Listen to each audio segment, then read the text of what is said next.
Hello students. Indian geography के इस lecture में अपन भारत का सामान्य परिचय का अध्ययन करेंगे, उसकी स्थिति अवस्थिति का विस्तार से अध्ययन करेंगे। क्योंकि किसी भी राष्ट्र के लिए या किसी भी स्थान के लिए उसकी स्थिति और अवस्थिति बहुत महत्वपूर्ण योगदान देती है। यही स्थिति और अवस्थिति उसका विकास आदि या जलवायु परिस्थितियाँ उन सब को प्रभावित करती हैं। भारत के संदर्भ में जैसा अपन को पता है, भारत एक विशाल देश है। क्षेत्रफल की दृष्टि से भारत का विश्व में 7वां स्थान है। जनसंख्या की दृष्टि से भारत द्वितीय स्थान पर आता है और भारत का संपूर्ण क्षेत्रफल उत्तरी गोलार्ध में आता है, in the northern hemisphere. First में पढ़ा था, भूमध्य रेखा जो है वो श्रीलंका के नीचे से गुजरती है, अर्थात भारत का सारा क्षेत्र जो है वो भूमध्य रेखा से ऊपर की ओर है। उत्तर में 8 डिग्री 4 मिनट, 8 डिग्री 4 मिनट से 37 डिग्री 6 मिनट उत्तरी अक्षांश और 68 डिग्री 7 मिनट से 97 डिग्री 25 मिनट पूर्वी देशांतर के मध्य भारत का संपूर्ण विस्तार देखने को मिलता है। यह उत्तर में कश्मीर से लेकर दक्षिण में कन्याकुमारी तथा पश्चिम में सौराष्ट्र और पूर्व में अरुणाचल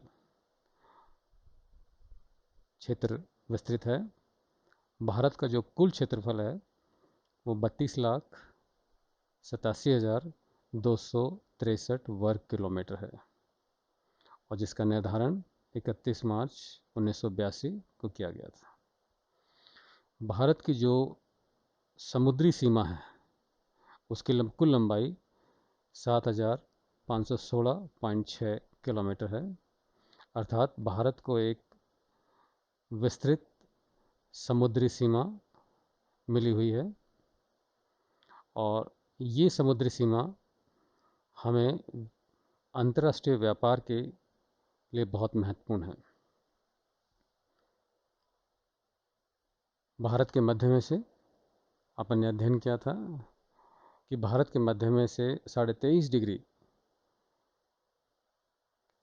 पर कर्क रेखा गुजरती है और जो भारत को 2 भागों में विभक्त करती है। फर्स्ट ईयर में अपन ने अध्ययन किया था कि सूर्य की किरणें जो हैं 23.5 डिग्री उत्तर और 23.5 डिग्री दक्षिण, यही वो क्षेत्र है जिसके अंदर सीधी पड़ती हैं। इसके अतिरिक्त सूर्य की किरणों का कोण सीधा नहीं पड़ता। परिणामतः जो भारत का प्रायद्वीप ये भाग है वो उष्णकटिबंधीय में आता है तथा उत्तर का आधा भाग जो है उपोष्ण के अंतर्गत कटिबंध के आता है। विश्व का लगभग 2.4% क्षेत्रफल पर भारत अवस्थिति रखता है।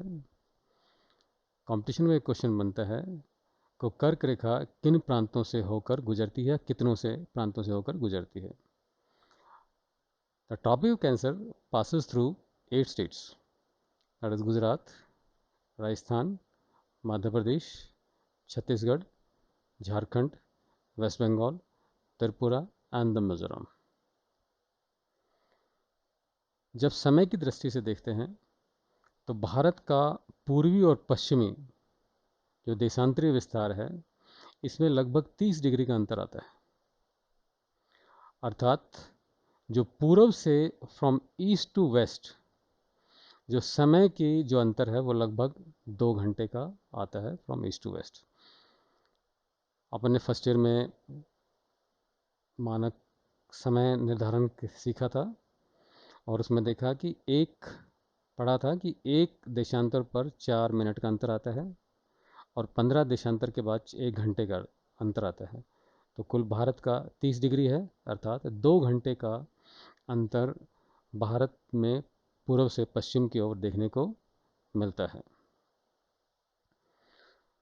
क्योंकि भारत काफ़ी बड़ा विस्तार काफ़ी रखता है, परंतु भारत को में एक ही मानक समय रेखा जो 22.5 डिग्री पूर्वी देशांतर रेखा है, जो इलाहाबाद के निकट से गुजरती है, उसे हमारी मानक समय रेखा माना जाता है। जो भारत का समय है, जो मानक समय है, वो ग्रीनविच लंदन जो मानक समय रेखा है उससे 5.5 घंटे आगे चलता है, अहेड। वो इसलिए अपन ने किया था कि भारत जो है पूर्व की तरफ स्थित है, and the earth rotate from west to east.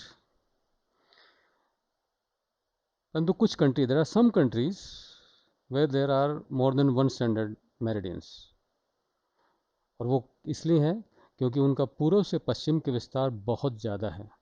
परिणामतः उनकी मानक समय रेखाएं कई देखने को मिलती हैं। You take the example of